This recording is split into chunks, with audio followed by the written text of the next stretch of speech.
Talmor, Shishin Marachi. Talmor is my home. My family have worked the land for generations. My gran says the island does not belong to us, but we belong to the island. And we must be ready, for a great evil is coming, and death follows with it. Listen and subscribe to the latest season of Undertow, The Harrowing, a Storyglass production presented by Realm, available wherever you get your podcasts. Hi, I'm Alexis Ohanian. You may know me as one of the co-founders of Reddit, but more recently, a large part of my identity is being a father to my wonderful daughters. In my podcast, Business Dad, I hope to open the conversation about working parents a bit. You'll get to hear from a wide range of business dads, from Rainn Wilson and Guy Raz to Todd Carmichael and Shane Battier, to find out how they balance being a dad with a successful career. Business Dad is available now, so be sure to listen and subscribe wherever you get your podcasts. I think every actor has the famous story of like you're performing your little heart out and you just see like the director's like on his phone or whatever, not even paying attention. Yeah. That always sucks.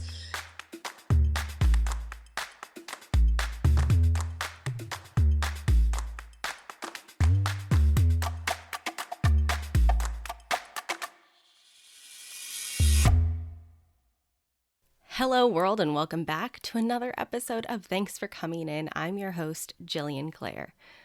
It's been so long, friends. I'm so happy to be back with you now that the strike has been suspended and we are able to talk about the fun things we do as actors again. Yay! So there's a lot to catch up on and quite honestly, I'm pretty exhausted.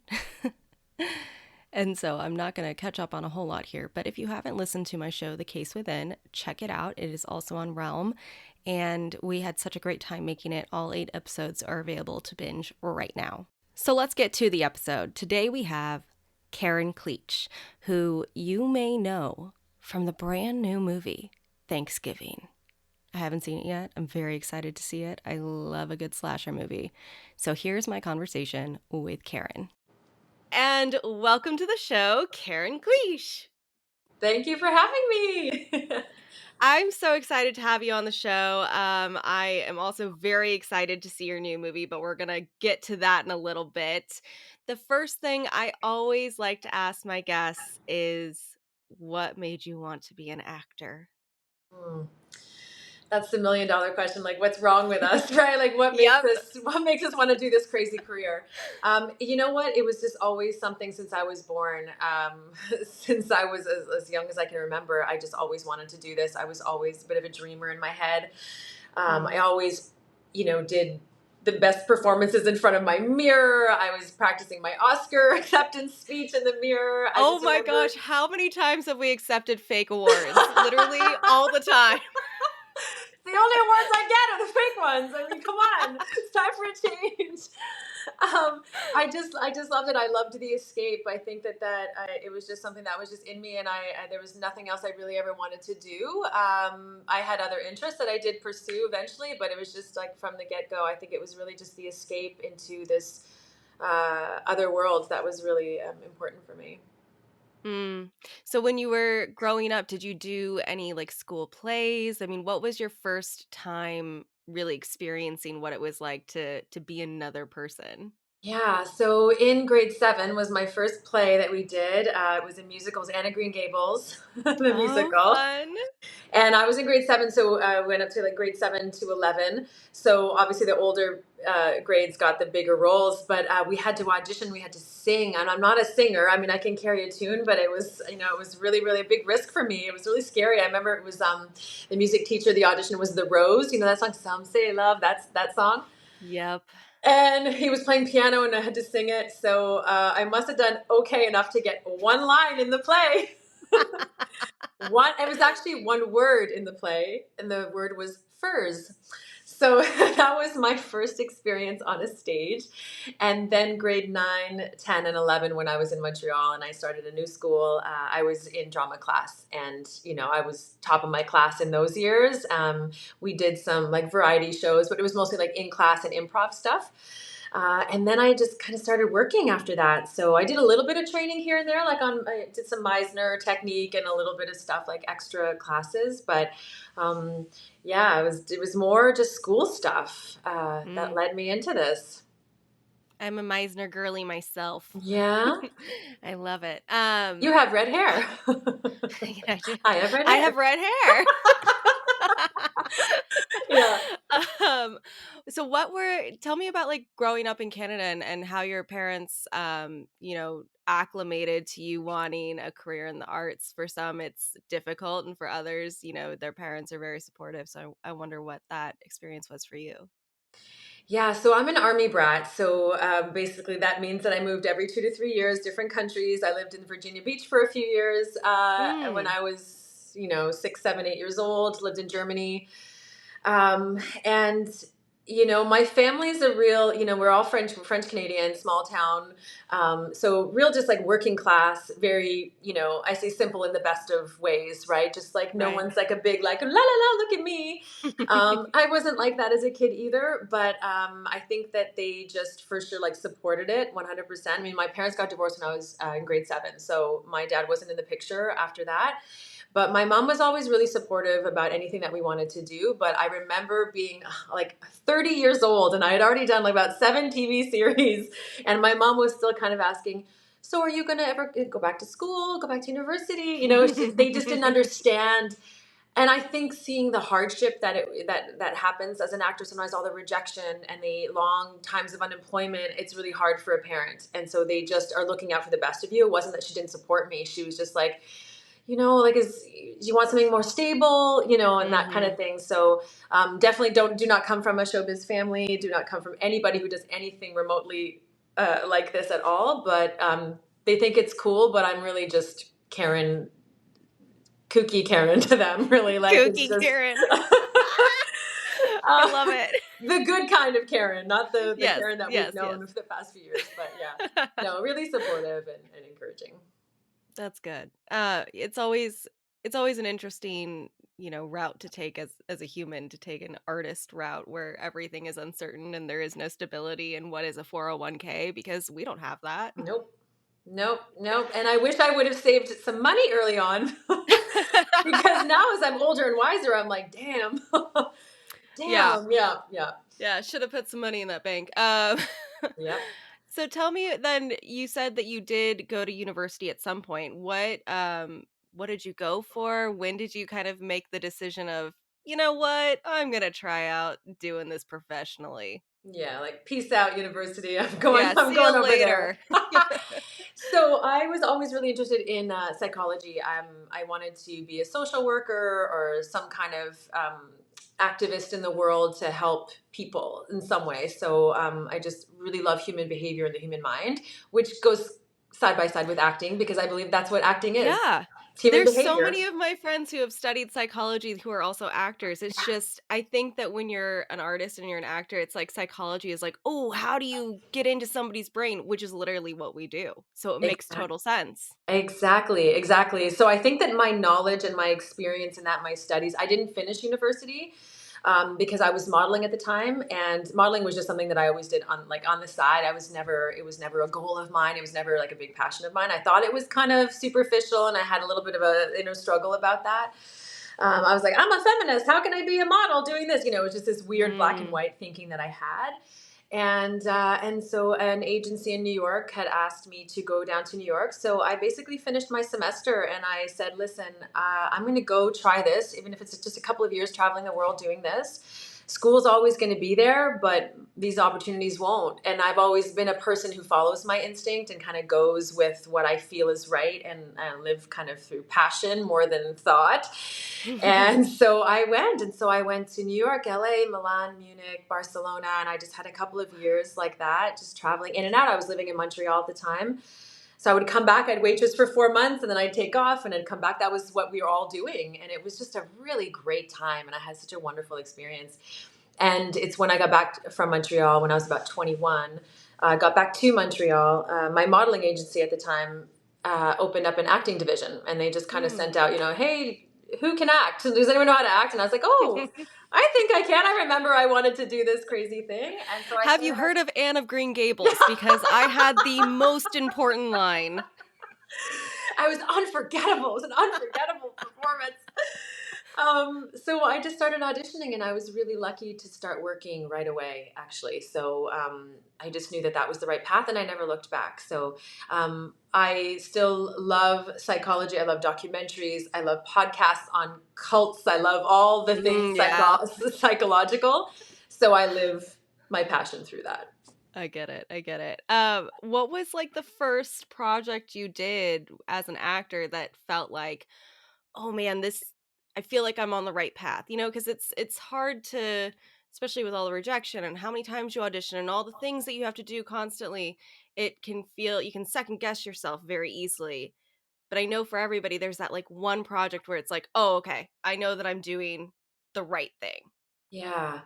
Yeah, I think it's when I got my second TV series called Adventure Inc., produced by Galen Hurd with Michael Bean. So it was Michael Bean and I and Jesse Nielsen. And it was the best. It was 9 months. We shot 4 months in Toronto, 3 months in Marseille, France, 2 months just outside of London, England. So I mean, it was a pretty sweet gig. Yeah. My character was really fun. I got to beat up guys, and I was a fighter in the show, and shot guns, and so it was a really incredible experience. And the same production company produced Mutant X. That was shooting in Toronto at the time simultaneously. So when we finished Adventure Inc. and it wasn't going any second season, they invited me on to Mutant X. So that was kind of like my first offer that I had been given, right? That I didn't have to, hustle or audition for. It was kind of handed to me. And I remember at the time feeling very like, wow, like you are inviting me onto a beloved show. I'm replacing a different character, but they killed off one of their main characters and brought me on. And I felt really, really honored that they asked me to do that. So that's when I kind of went, okay, that's like 2 leads in series back to back. That was, by invitation. So I really felt like that was a big honor, and that's when I kind of was like, okay, maybe there's something here. Like maybe this is going to last forever. I don't know. Right. But it was good. It was definitely that's the feeling that I felt when I got asked that. Yeah. It's weird when somebody offers you something for the first time and you're like, what do you mean? You don't want me to put 8 pages on self-tape? I don't have to go meet somebody in a weird cast, I don't understand. Yeah, I know. It was a great feeling. That's exactly why. It sounds so stupid because it's like 1 audition or 2 auditions and maybe a screen test, but just to not have to go through that process. Oh, yeah, I think, and it's like a sense of respect to your craft, right? Exactly. And to your talent, and for them to just be like, no, I know that you're really good. I don't need to see it because I know you are. Exactly. It's the validation that I think all of us actors always, no matter how busy we are, how much we work, how much fan mail we get, we are still looking for validation in some way. And that was the ultimate validation. Come on this show and make it better, please. But then that's comes pretty the cool. pressure. Then there's pressure. But yeah, definitely that. So tell me a little bit about after Mutant X. What happens? How does your career, ebb and flow? Just take me through what it's been like maybe the past, 15 years. Wow. Yeah, a lot has happened in the past, I would say even 20 years. That was 20 years ago. So after Mutant X, I got a show called Young Blades, where I played a girl who disguised as a guy to be in the Musketeers. So I got to sword fight, ride horses. Fun. I had a beard. Yes, girl. There was a transformation, and it was really fun. It was a period piece, obviously, right? It was shot in Vancouver. That was so much fun. Action based as well again, and then I got Flash Gordon, which was super fun. Did that series out in Vancouver, and a modern space opera is what that was. I'm not sure why the title is that. To be honest, it had nothing. There's no opera. Dang it! No. I don't know why it's called that. I think that was maybe the original intent. Okay. I have no idea.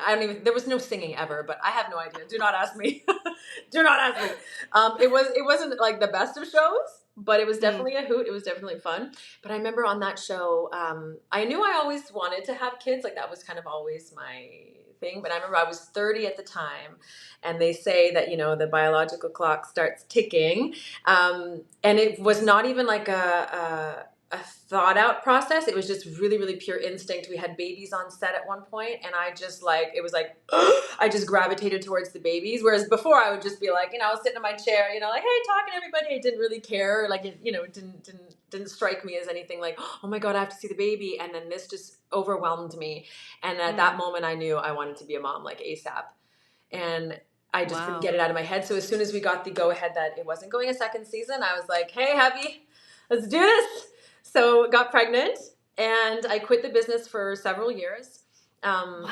Did a couple of things here and there, got some offers once in a while, but I was in full on mom mode. I just wanted to be fully engaged with her. I wanted to be fat and tired in peace. I didn't want to divide my attention. I just wanted to really live this experience 100%. And so honestly, my daughter is almost 14, and there were many, many years where I wasn't even an actress anymore, really. I was doing a lot of voice work, so I still had my foot there, but I had said goodbye to my agents. I had quit the business.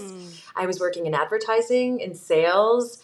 I was managing events across Canada. So I really just dove into a whole other thing that was more suited to motherhood, the way that I thought that I could handle it. I know I had friends who were, nursing in their trailers and doing all that, but for some reason it was just not the path that I wanted to take. I didn't feel like I could handle it. I didn't feel like I would be at my best at anything. So yeah, it was basically just a couple of years ago that I went, you know what? I want this career back. And so I started fighting for it back. I called up my agents and managers and I said, do you want me back? And they said, yes. And I said, do you think anybody else wants me back? And yeah, so, apart from doing one or two things a year really casually, I really left the business to be full on mother. And now I'm fully back in again, and I love it, and it feels great.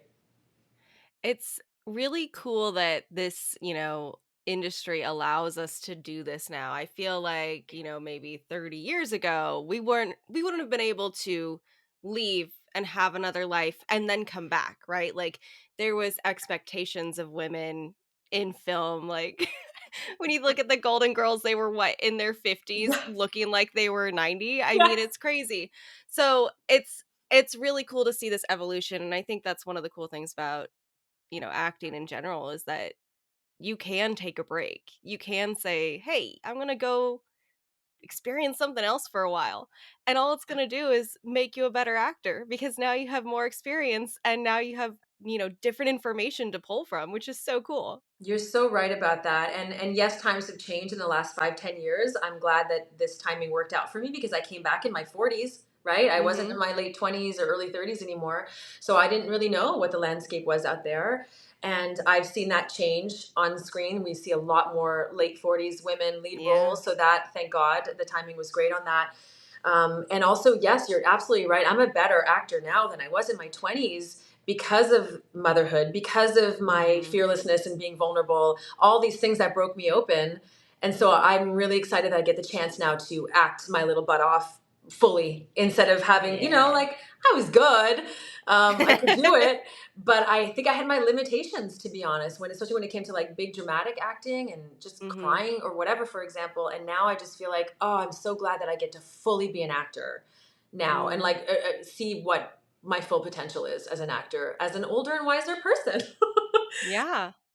It all makes you better in your craft. It all does. And that's why I always encourage, younger actors that I know to do weird jobs, have strange experiences, because it all helps you be a better performer. Absolutely right. Absolutely right. I say just go experience the world. That's going to be your toolbox that you draw from for your roles.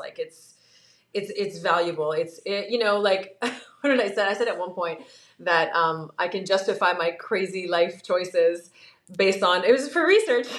It's for my career. I was really, research, man. Research, exactly. And that's my story, and I'm sticking to it. I love it. I love it. Well, tell me about your new movie, Thanksgiving. I'm very excited to see it. I am a horror freak, and I love Patrick Dempsey. Yeah. So, I mean, what a comeback, lady! What a comeback! Starring in an Eli Roth film, no big deal. Yeah, that was crazy. That was a total surprise. I put myself on tape in January of this year, sent in a tape, and got offered the part right after. Like, that was it. Like, there was no callback, no Zoom, no. So I was like, oh, great. I can't wait to do this movie called Thanksgiving. Like, it's so dumb, right? I had no idea what it was. And then, of course, I get the script, and then I find it's Eli Roth, and I'm like, oh, shoot. Like, this is cool. This is great. Yeah. And then once we started learning who was attached to it, I was like, wow, this is amazing. But you never know. As an actor, I never expect too much because you could be doing, this movie could have gone the other way. I've done movies that were expected to be hits, series that were, and they were flops. So you never know. You can't bank on this being the thing that's going to take me over the top. You really just have to like go in, clock out, do your work. But Thanksgiving is a great horror movie, but I would say it's more like slasher. It's kind of campy at times. It's fun. It's a bit of a murder mystery as well. You're trying to figure out who this killer is. So it is horror, but I have friends who were like, oh no, Karen, I can't see your movie. I'm too scared. And then they go see it. They're like, it was actually not bad. It was like fun. It was gory.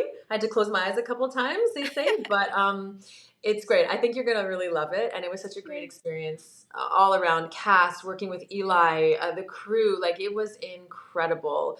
And I really enjoyed like every single second of it. So, and it's doing quite well and people are loving it and having fun with it. And I'm so happy about that.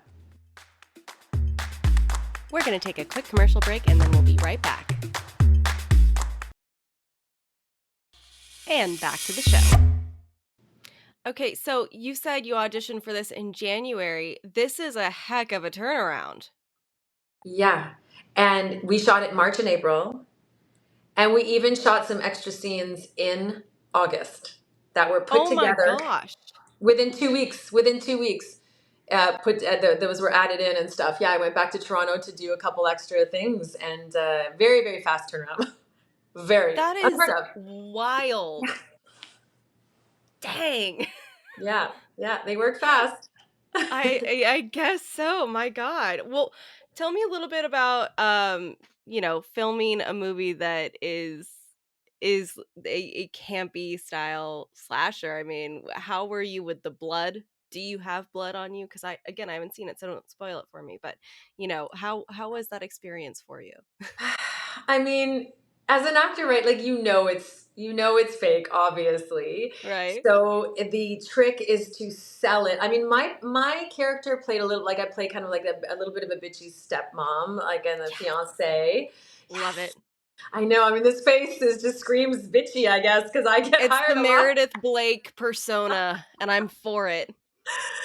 Yeah, it's crazy. So I was careful not to play her too campy, right, and not to play too much of the like farce about her like being kind of a bit shallow and a bit superficial and gold digger. So that was fun to kind of balance the fine line between that with her. And then at the end, I mean, what happens to me at the end, I've actually heard people say, you know what? I actually felt bad for you. Like, so I was like, oh, I got some empathy from people, so I wasn't like, yeah, so it was really fun to be able to play those two things. Like I was playing like strong, kind of, superficial at the beginning. And then at the end, I got to really play the drama and the fear and the terror of what happens to me in that oven. I mean, that was crazy. And then the chase scene. And so I love that because it was very challenging to be in that oven for that long and screaming. I lost my voice. I was covered in bruises, which I love because I've done action roles. So I was like, yes, I'm totally butchy. Yeah. I'm such a butch. So it was really great. I feel like that was a really well-rounded role for me as an actor. I got to really touch on all kinds of genres, a little bit of comedy, some drama, some tension, and then the absolute fear and screaming stuff. So yeah, it was really, really fun. Oh, I can't wait to see it. Yeah. Yikes. Love it. Well, on this show, we like to share audition stories. Now, those can be ones that have gone awry, funny ones, heartbreaking ones, really whatever it is that you want to share. So do you have an audition story for our listeners? Well, I mean, I think every actor has the famous story of like you're performing your little heart out and you just see like the director's like on his phone or whatever, not even paying attention. Yeah. That always sucks. But one that I can remember that it's actually like I'm really grateful for this opportunity is when I was screen testing down in LA for Young Blades for that Musketeer show. And it was between me and there was 2 other girls that were up for it as well. So, you go into this tiny little room, there's 20 executives sitting there all cramped together. You're this far away from them. And, you're doing a 15-page scene. And I was a little nervous. I was young, right? I was probably like 26, young, a little nervous. So I did an okay audition. It was okay. It wasn't my best. And then they were like, okay, thank you. The casting director leads me out. The other 2 girls go and do their thing. And I was like, damn, I did not feel good about that. And I was really like, if I could get another chance. Like, that was not my best. I was like, darn it, I really, really wanted this role. And I know I can do it. But I was like, oh, well, it is what it is. You just got to let it go. So 15 minutes later, the casting director comes out. She's like, oh, Karen. She's like, can you come back in? She's like, and I remember her walking at me into the room with all the executives. And she was like, sorry, we reviewed the tape and the air conditioning was on. We couldn't really hear the audio well. And she was totally like, wink, wink to me. And she's like, so do you mind just redoing it? I'm so sorry. And I was like, and right away, I knew what she was doing. She was giving me a second chance. And I nailed it. And I will forever be grateful to that casting director for seeing that I was not doing my best because I was nervous, and then lying and saying there was an air conditioning sound issue, and I got to do it again, and it worked. So, there's these magical moments that I feel like people, when they're rooting for you and when they give you a shot, I wish I could write her a letter and say thank you for that, because I know exactly what she did. So that was a really special moment for me to take a chance on me like that. That is such a good story. I love that. It's funny, there's, casting directors are humans as well. And so there's the ones that, wouldn't think about doing that by any means. But then you see there's certain casting directors and casting directors that I know that do things like that to make sure that you're giving your best and feel good about the audition. And man, when that happens, it is so nice to know that people are on your side. Exactly. You're an actor too, right? So you act? Yeah. So you know that doesn't happen sometimes. It's just, yeah. So that was such a blessing. I'm really, really happy about that. That's so nice. Well, what's next for you? What are you doing? Are you working on things? What's the plan here? So the plan, I think, so I'm going to start doing a lot of horror conventions. So I'll be meeting some fans. Yes. So I've got a couple booked already, one in Tennessee, one in Calgary, Canada. And I think there's a few others in the works for sure. So I'll keep everybody posted on my Instagram about when those dates are next year. And, things are just after the strike, things are just starting to get back to business now. So we'll see. I hope to be super busy in the new year. I'm waiting on some news for a couple projects right now. So fingers crossed. You know how it is, right? It might happen, it might not, whatever. But I did a comedy in Toronto a couple months ago, or about a month ago or something. That's really funny. And so we'll see what the new year brings with all this Thanksgiving craziness. Yes. And how can people follow you on Instagram to keep up with all of your fun stuff? Yeah, so it's just my name at Karen Cliche. I'm on Twitter, but I'm barely there. But Instagram is my second home, so I'm always there and ready to talk to people. So I feel that in my core. Well, thank you so much. Too much time. I spent too much time on it. I know. I really got to get rid of the app or something, just like for a week, I think. Take a break. No, I'm going to follow you. Okay. Well, thank you so much for coming on the show. It's been a pleasure getting to know you, and I'm excited to see what the new year brings. Thank you so much. That was lovely. Thanks so much. Thanks again to Karen for stopping by the show. Make sure to go see her new movie, Thanksgiving, now in theaters. Tune in next week for my conversation with Daniel Augustin. And until then, thanks for coming in.